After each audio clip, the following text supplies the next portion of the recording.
regime presidencialista. Ora, a figura do soberano está muito mais identificada com o presidente. Então, graça e indulto, como formas de indulgência soberana, estão atreladas à figura da presidência. Então, é o presidente que concede graça e indulto? Sim, é o presidente. Via como? Como o presidente pode conceder graça e indulto? O presidente edita leis? Não. Medida provisória? Bom, deveriam só para casos de urgência, não é? Há bastante censura sobre o uso indiscriminado de medidas provisórias. Não. Graça e indulto não devem ser veiculadas via medida provisória. Então o quê?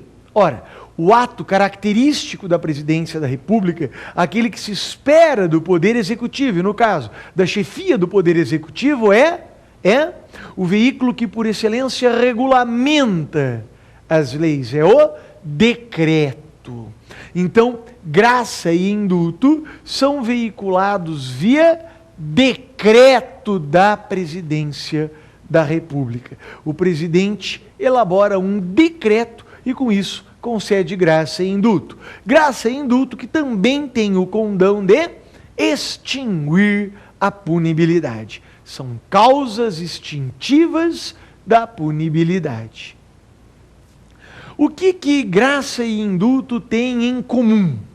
Em comum, tem o poder de extinguir a punibilidade.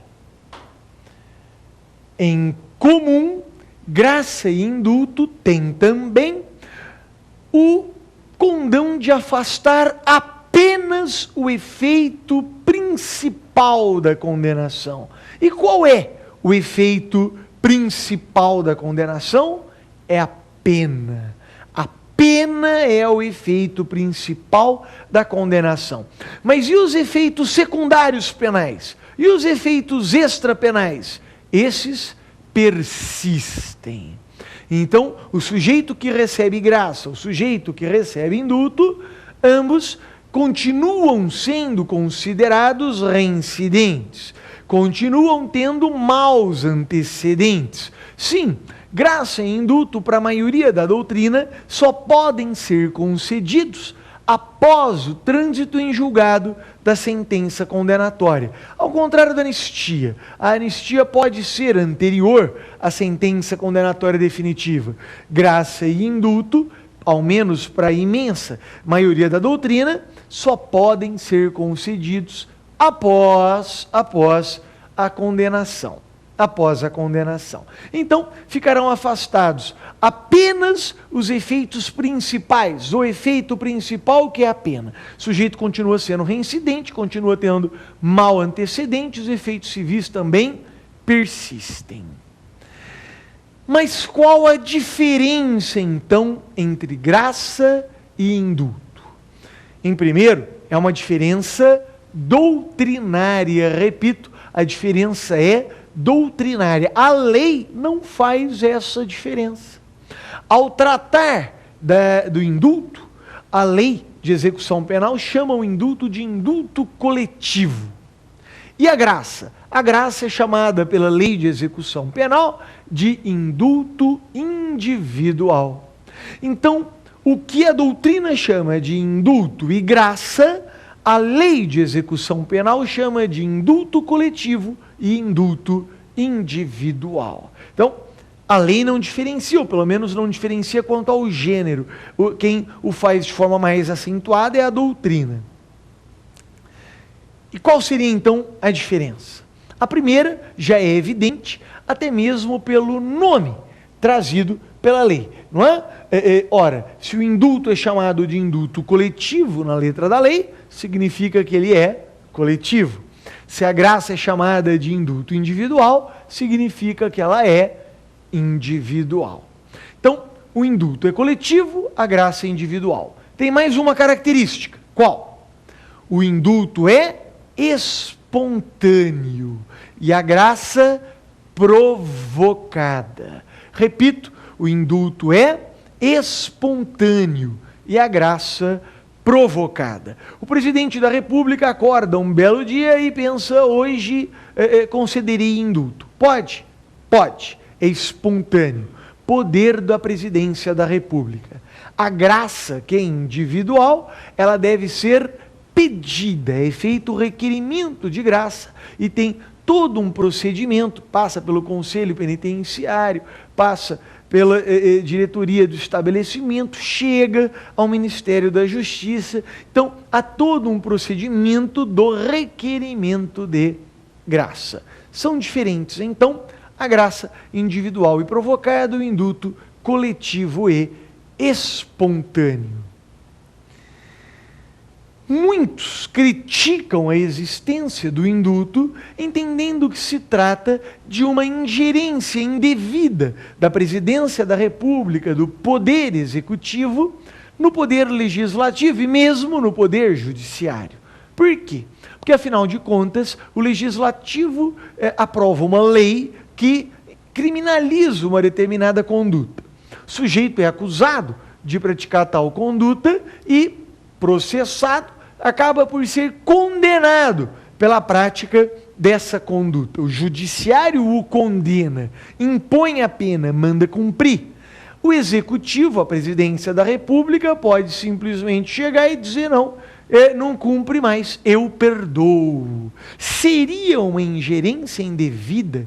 Seria um extrapolar e até mesmo um desequilíbrio das funções em favor da função executiva e detrimento das funções judiciária e legislativa?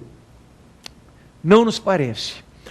Discordamos desse setor doutrinário que pensa ser uma ingerência devida.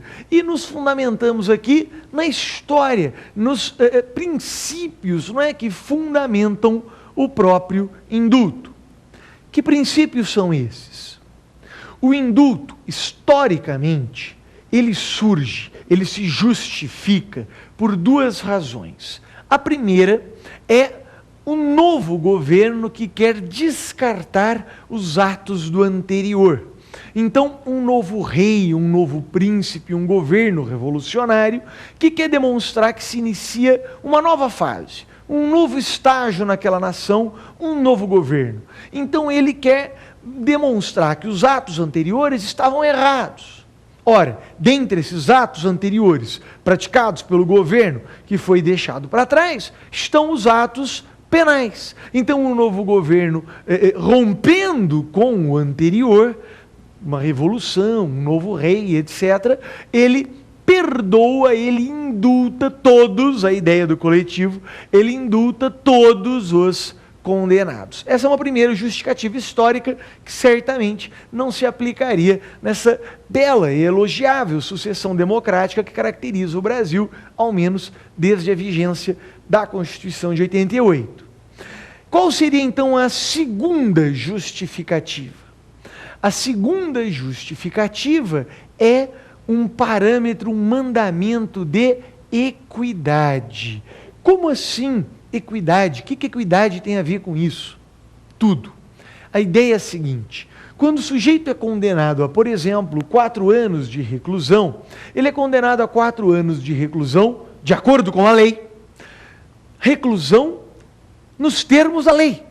Essa reclusão deve ser cumprida, por exemplo, falando aqui da reclusão, digamos no regime fechado, ela deve ser cumprida numa penitenciária em que o sujeito vai cumprir pena numa cela individual de 4 metros quadrados, de 6 metros quadrados, com assento sanitário único, assento sanitário individual, e ele será tratado com toda a dignidade que manda a lei.